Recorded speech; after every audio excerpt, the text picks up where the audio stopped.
So today I'm talking about a P2610 code, what it is and how you go about fixing it. And so what is a P2610 code? Well, it's an ECM PCM engine off timer performance. And so what does this mean? Well, basically modern vehicles have a computer named an ECM or PCM that monitors and controls the engine. And one of the things is what's called the engine off timer, which basically is tracking when the engine's been shut off and then it cools down. And then when the engine is started again and heats back up, the engine off timer is tracking all this. And the computer's using this information for like ignition cycles, drive cycles, different things like this.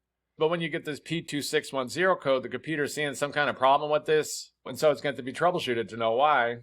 And so what would be some possible causes of a P2610 code?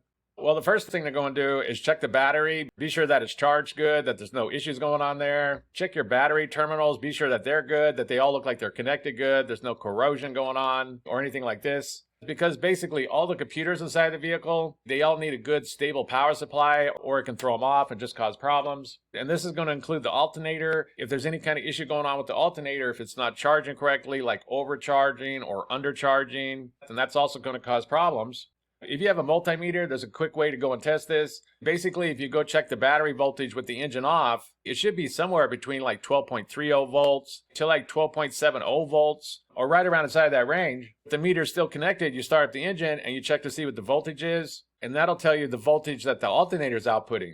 Most alternators are going to put out like 14.20, 14.30 volts, somewhere right inside of that range. You can't look up what your alternator rated output is, but it's very common for these to be running right around 14.5 volts. But basically, if it's not inside that range, if it's running like 12 or 13 volts or running like 15, 16 volts or something like that, then you know that's not correct, that it needs to be checked out to see what's going on. I've made videos on this. I'll put a link down below if you need to check that out. But the first thing that could cause this is a bad battery connections, or there's some kind of issue going on with the alternator.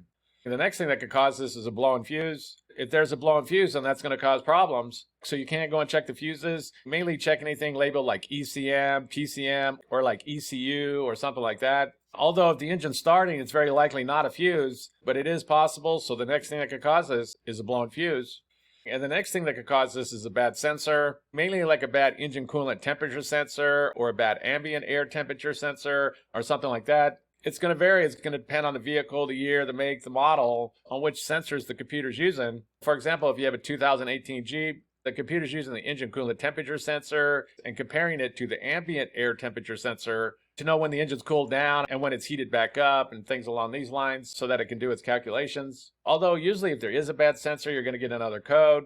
So for example, if you also got like a P0118 code, engine coolant temperature sensor 1 circuit high, then in that case, it is a good idea to go check out that engine coolant temperature sensor and do some tests to be sure that it's working correctly, because the next thing that could cause this is a bad sensor.